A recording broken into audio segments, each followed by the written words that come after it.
The silence after victory. When Actions Speak Louder Than Warnings, by Jim Jones. I heard the voice of the Lord saying, "Whom shall I send, and who will go for us?" Then said I, "Here am I. Send me." Isaiah 6:8. Within the special operations community, the spirit is simple. When the question is, who will go, there is no debate. The reply is, send me. Honest question, has anyone heard from the seditious six lately? You know, the folks who wrapped themselves in the flag, shouted about defending the Constitution, and suddenly became constitutional scholars between cable news segments. Because here's the thing. On November 18th, 2025, 6 members of Congress released a video, unofficially known as Don't Sink the Ship, which directly addressed the U.S. military, the intelligence community, and the federal civil service. The participants in the video were Senator Mark Kelly of Arizona, Senator Alyssa Slotkin of Michigan, Representative Jason Crow of Colorado, Representative Mickey Sherrill of New Jersey, Representative Chrissy Houlihan of Pennsylvania, and Representative Seth Moulton of Massachusetts. Not years ago, not hypothetically, on the record. The message was delivered slowly and deliberately with a single unmistakable instruction. They closed by assuring service members, intelligence professionals, and federal employees that if they refused an unlawful order, they would have their backs. Standing alone, that statement is uncontroversial. Every service member and government employee already understands the rule. The oath is to the Constitution, not to a person, but context matters. On November 18, 2025, no unlawful orders had been issued. Senior defense leadership had already publicly reaffirmed loyalty to the Constitution. There was no evidence that the military or government agencies were preparing to act illegally.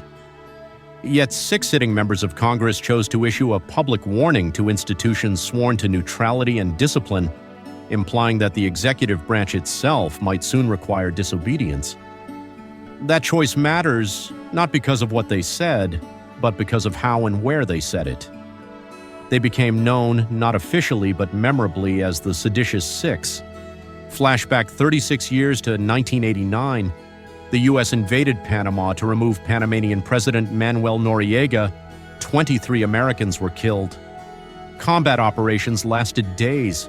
Noriega evaded the military and found refuge at the Vatican's embassy.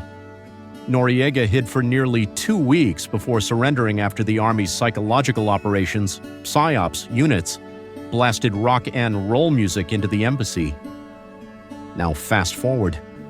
The U.S. military just carried out a high-risk operation, codenamed Operation Absolute Resolve, involving Venezuelan President Nicolás Maduro, a man who has been a U.S.-indicted fugitive since 2020, charged with narco-terrorism, drug trafficking, and conspiring with foreign cartels to flood the United States with cocaine. This is the same Maduro widely accused of stealing his most recent election, sidelining opponents, silencing the press, and declaring victory with all the transparency of a back-alley card game. On January 3, 2026, U.S. forces conducted a precision operation in Venezuela, conducting limited targeting of anti-aircraft weapons and targeting President Nicolás Maduro, a federally indicted narco-terrorist tied to a cartel now officially designated as a terrorist organization by the U.S. government. The operation was completed in a single night. No American casualties were reported. Speed, precision, overwhelming dominance. What is the difference? Same military, same flag, different era, different leadership, different tools, different execution. This is not about politics, it is about capability. This operation was done faster than a TV movie. No American casualties reported, quiet, professional, mission-focused. So I'm curious, how many service members or government officials refused that order? How many said, "Nah, this feels unconstitutional"? How many filmed themselves while doing it? And more importantly, if they did, do the Seditious Six really have their backs? The actual men and women who followed lawful orders, upheld U.S. indictments, and somehow managed not to confuse patriotism with performance art. At no point in history has the U.S. military executed an operation of this scale with 0 American deaths. This week, instead of commanders knocking on doors and speaking to grieving families, commanders and their staffs are writing awards. Some citations will describe bravery under pressure, some will describe intelligence excellence, others will read from maritime operations training off the coast of Florida. That is how people see classified awards. Since being confirmed, some Democratic leaders have called for the resignation of the Secretary of War, Pete Hegseth. You may disagree with his direction, but here is a recap of the changes and actions taken under his tenure. First came internal reforms, including the elimination of DEI initiatives, restoration of the Chaplain Corps to spiritual leadership, tougher physical fitness standards, personnel and leadership restructuring, and overhauls of training, culture, acquisition, and procurement. Those reforms were followed by measurable gains in recruiting and retention, and a modernization push focused explicitly on lethality and readiness. Operationally, U.S. forces conducted expanded counterterrorism and interdiction missions, destroying drug shipments, seizing oil tankers, and executing operations across the Caribbean and Venezuela, culminating in the capture of Nicolás Maduro. That momentum continued with strikes against Houthi targets in Yemen, operations tied to Gaza contingency responses, and finally direct action to degrade and knock out key elements of Iran's nuclear capabilities. Reasonable people can debate policy, but the sequence and scope of action are not in dispute. The system worked exactly as designed. The military, intel, and other government agencies executed flawlessly. Reasonable people can debate policy, however, facts remain stubborn things. I worked 33 years in special operations. We were encouraged to offer better ideas, and we did. But there were times when the person in charge would say, "Good idea, but we're doing it this way." We were given our chance to speak. After that, we followed the direction. We understood that the boss had a boss, and more often than not, we didn't see the entire plan. Once the decision was made, the debate ended. That discipline reduced disagreement, confusion, and indecision. Yes, sometimes your idea was right, but marching to your own drummer was worse. Over time, those who insisted their way was better usually disappeared. The lesson was simple: you may be right, but you are wrong. Those who oppose this administration will bitch about anything. They will ring the bell of freedom in the name of the Constitution or whatever the buzzword of the week is, then call the president a dictator or a Nazi because he did not notify them. Even through worth saying twice, President Trump has said it in person, on TV, and on his social media accounts that Maduro's days are numbered. They are pissed, in public at least, that they did not receive a personal telegram to RSVP with their approval.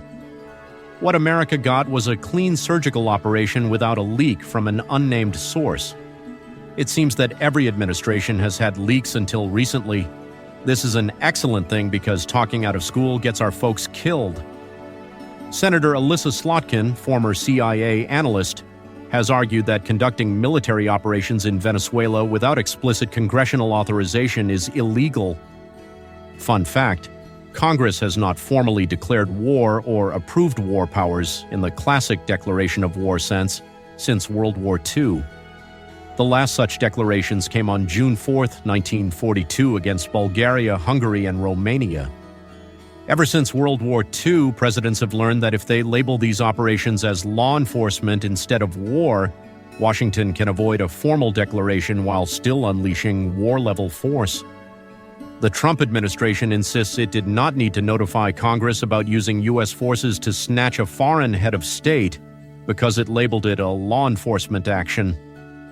When President Maduro, sheltered by his own military, taunts the United States with, "I'll be waiting for you, you coward," no one should be surprised when a man like Sheriff Trump decides he means business, parks his Navy off the coast, spins up helicopters, and sends the world's most elite units to your door to arrest Bonnie and Clyde and executes a highly coordinated arrest of 2 fugitives carrying multi-million-dollar bounties. I don't think any American who watches world events was surprised by the operation, but only surprised by the speed and success.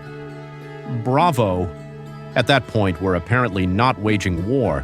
We're just serving a warrant with better equipment, better planning, and a complimentary one-way trip to the Big Apple to meet new friends. The same day of the operation, Senator Mark Kelly, USN-capped Ret, has since criticized the Venezuela operation, saying on his website, "Over the past year, Trump's foreign policy has been reckless, chaotic, self-serving, and unconstitutional. Congress should vote this week to reassert its authority on behalf of the American people before he oversteps again. I also want to recognize the professionalism and skill of the American service members involved in this operation. While I don't agree with the administration's justification for this, I'm thankful that no service members were killed or seriously injured. That is a remarkable contradiction. This is the same Mark Kelly who appeared on the November 18th video, just claimed that the president had the authority to do this, and then praised the professionalism of the military and the skill of the service members. Today, January 5th, Secretary of War Hegseth announced, 6 weeks ago, Senator Mark Kelly and 5 other members of Congress released a reckless and seditious video that was clearly intended to undermine good order and military discipline. Therefore, in response to Senator Mark Kelly's seditious statements and his pattern of reckless misconduct, the Department of War is taking administrative action against Captain Mark E. Kelly, USN, retired. The department has initiated retirement grade determination proceedings under 10 U.S.C. Section 1370 SEECF, with reduction in his retired grade resulting in a corresponding reduction in retired pay. At some point when political leaders threaten the military and government organizations, the Constitution stops being guidance and starts being theater. If the operation was illegal, are there members of Congress prepared to call for the impeachment and prosecution of the President, the Secretary of State, the Secretary of War, and the Secretary of Homeland Security? If we follow that logic honestly, are they going to prosecute the intelligence community, U.S. Special Operations Forces, large portions of the Navy, the Air Force, the Marines, the Coast Guard, and every military working dog involved in the capture? Because that is where the argument leads if taken at face value. Either this was a coordinated criminal conspiracy involving thousands of professionals across multiple branches and agencies, or it was a lawful military operation that some members of Congress politically oppose. It cannot logically be both. Call it a warning if you like, but warnings carry implications. The implication was simple and dangerous. We do not trust the system or the Constitution that they swore to uphold, and you should be prepared not to either. That message was aimed at people whose legitimacy depends on restraint, neutrality, and discipline. Leaders with integrity strengthen institutions. They do not publicly cast doubt on them for political positioning. They do not preload suspicion into organizations designed to stay above politics. In the end, the military, the intelligence community, and the federal civil service demonstrated exactly what integrity looks like. The executive branch of the government followed lawful orders, stayed in their lanes, and let civilians argue afterward. Strip away the lighting, the solemn tone, and the carefully chosen words, and what those 6 members of Congress actually did becomes very clear. Without evidence of unlawful orders or actions outside established oversight mechanisms, they warn the nation's most disciplined institutions to prepare for disobedience, effectively putting the executive branch on constitutional probation in front of a national audience. They told institutions sworn to the Constitution that they might soon need to disobey their own government or lawyer up. This is not about policy disagreement. It is about judgment. That was not courage. That was not leadership. That was a misuse of authority. If these 6 truly believed the system was so broken that disobedience was imminent, they should have acted through lawful oversight or resigned in protest. They did neither. They chose performance over process, cameras over courage. For that reason alone, the 6 who recorded that video should do the one thing that would restore confidence in the institutions they publicly questioned: resign. In the end, everyone faces a moment of truth, whether they wear a uniform or not. When responsibility shows up uninvited and the stakes are real, there are always choices. You can talk, freeze, retreat, or step up. Some people choose cameras and speeches, others choose silence and service. In life, you fight without ever winning, but you can never win without a fight. When the moment comes and the question is asked, who will go? History remembers those who answered, "Send me." History does not just move forward, sometimes it sharpens. If you've ever faced a moment where doing the right thing was harder than staying quiet, I'd be interested in hearing how you handled it. If this resonated with you, please like the heart button, subscribe, and share it with a friend. Thank you for taking the time to read this. Jim D-Minus Jones,